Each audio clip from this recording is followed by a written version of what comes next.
A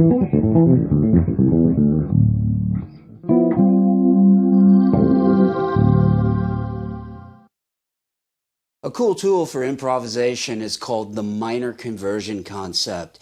It works on the basis of superimposing both minor seventh chords and minor major seventh chords over various common chord types like major 7, dominant 7, minor 7 flat 5, and altered dominant chords. Now, what's super cool about thinking of these superimpositions as chords rather than scales is that it creates a lot more definition and melodic contour to your lines. One of the reasons that this works is because it creates a collection of chord tones and tensions rather than just the root 3, 5, and 7 over the chords you're playing. Now, if you want the full scoop on the minor conversion concept, then you've got to get my book, 50 Essential Jazz Funk Lines, where I go into great depth and detail about this concept.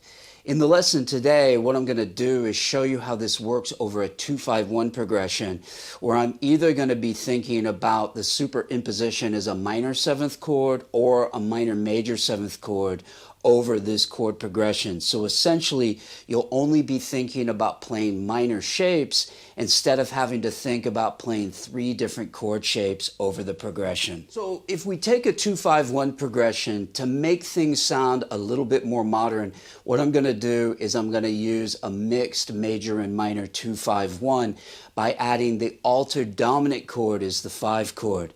This is used all the time and it creates a nice inside, outside, inside sound over this chord sequence. If you feel like you're a little bit behind the curve when it comes to understanding 2-5-1 progressions in both major and minor key areas, then you've got to get my book, Functional Harmonic Concepts, which is an essential tool to add to your survival toolbox. So over the 2 minor 7 chord, what I'm going to use is just the minor 7 chord from the root of the chord, which is just going to give me the root 3, 5, and 7 over that D minor 7 chord if we're in the key of C. So I've got this. Okay, over the G7 flat 9, which is going to be our 5 chord, what I'm going to play is an A flat minor major 7 chord. So that's going to give me the flat 9, the 3, the flat 13, and then the root. So I got this chord over the 5-7 flat 9 chord, or any kind of an altered 5-7 chord. And then over the 1 major chord, which is going to be C major 7, I'm going to use the 6 minor 7 chord, and that's going to give me 13, the root, the 3, and the 5 over that. So that's a nice sound, and it all gives you these 3 minor shapes. So I'm putting that all together.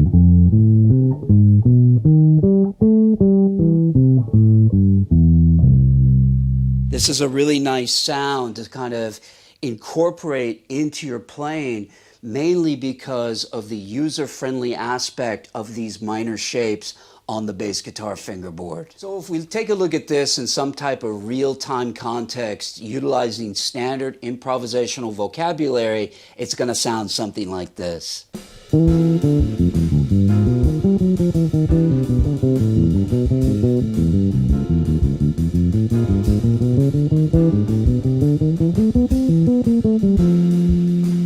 Okay, so let's go ahead and unpack this so you can see the ideas that I'm using and how I'm putting all this together in context. So let me just go ahead and play the line really slowly.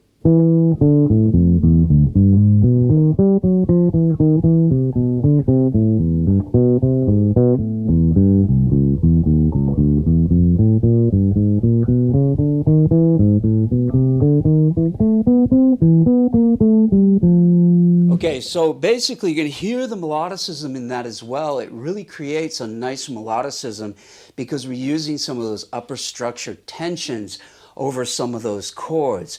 So notice how I start on the D minor 7, and I'm really outlining just a D minor triad with the 9. And then go into here, chromatic below, into the root. So 9, root, 5, flat 3, root, chromatic below, into the root here. Now coming from here, just arpeggiating the triad and going up to the 7 and playing a descending chromatic line.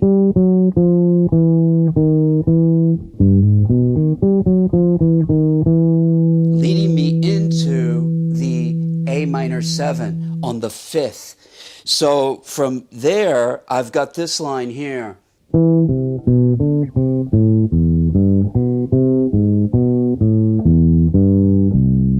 So notice how we've got that's all over C major 7.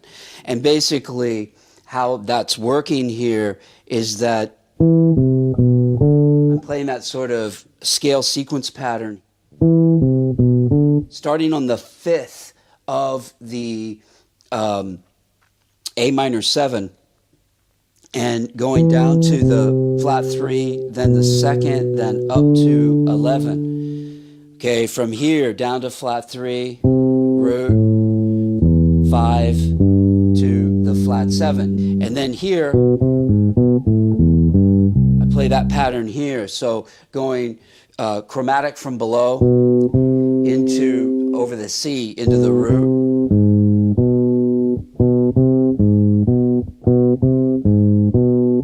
Now notice that line there. That's actually approaching the A. So I'm going chromatic from below, scale above, into the A. Again, if you really want to get deep into these ideas of the different chromatic ideas and scale ideas that you can use to create this vocabulary. Notice we're not just playing scales here.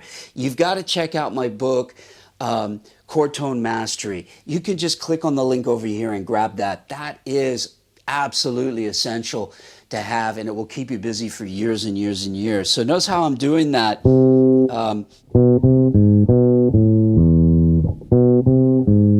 That's approaching the A, or the 13 over the C major, and then down to the 3rd, okay? And then I go to the 5, and then down to the root. Okay, now from here, I'm going straight into a chromatic approach note combo, which is going to be chromatic from below, double above, chromatic from below, into the root of that D. So on the first part of that chord change, I'm not really playing anything that is diatonic to the chord. I'm playing this chromatic line that's encapsulating the chord tone, and then it's leading me into that root. And then I'm playing that root, 2, 3, 5 pattern over the D minor 7. And then from here, so notice how, again, scale above, chromatic from below, and then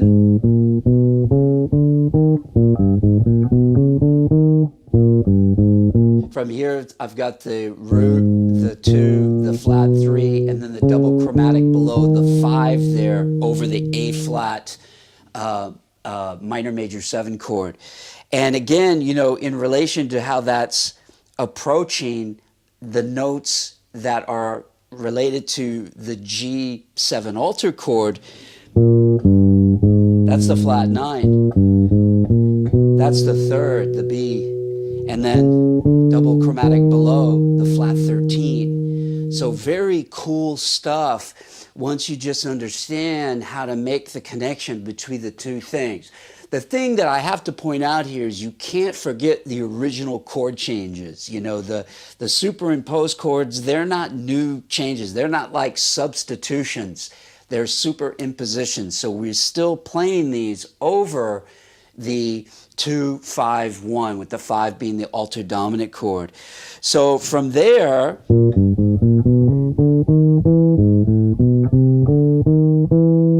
so going into here,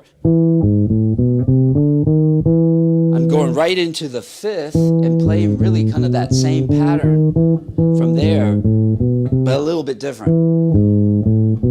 Because 5, chromatic below, then to the root, then to the 2, the 3, and then to the double chromatic below the fifth. And again, if we're thinking of that in relation to the C major 7 chord, that's 13.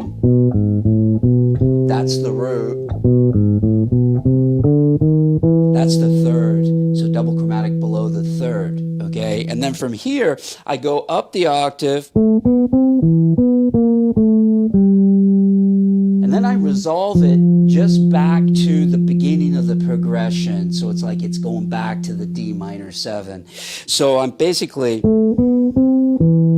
playing the root, the 2, the flat 3, the 5, very melodic line. Okay. I first copped that idea off of Stanley Clarke years ago in something that he played, but you know, it's such a beautiful melodic line. Double chromatic above the root, okay, going into the flat 7, and then voice leading nicely into flat 3 over the D minor 7 chord, okay, and the whole thing kind of ends there. That's where we have that. So when you're going through this analysis of this and learning this very slowly, you really want to take your time to understand when you're using the superimposed chords, how it's working over the chord that you're superimposing, plus how it's working, relating it back to the original chord that you're playing over. This is what's going to get you somewhere with this, where you can then eventually free yourself up. What you have to understand is that it's just a methodology to enable you to free yourself up a little bit more with these things and not have to think of all these different things. Notice we're just thinking of these 3 minor shapes across the fretboard. So as you can hear, there's some really cool ideas here, and the minor conversion concept works so well with the bass guitar fingerboard, as all these shapes just seem to lay across the fretboard in a very user-friendly manner. So if you want to take this whole 251 subject matter much, much further, then you gotta be sure to sign up for my new advanced course called the 251 Encyclopedia. I guarantee that you'll love this course and it will turbocharge your skills exponentially. Until next time, practice smart, work hard, and play creatively.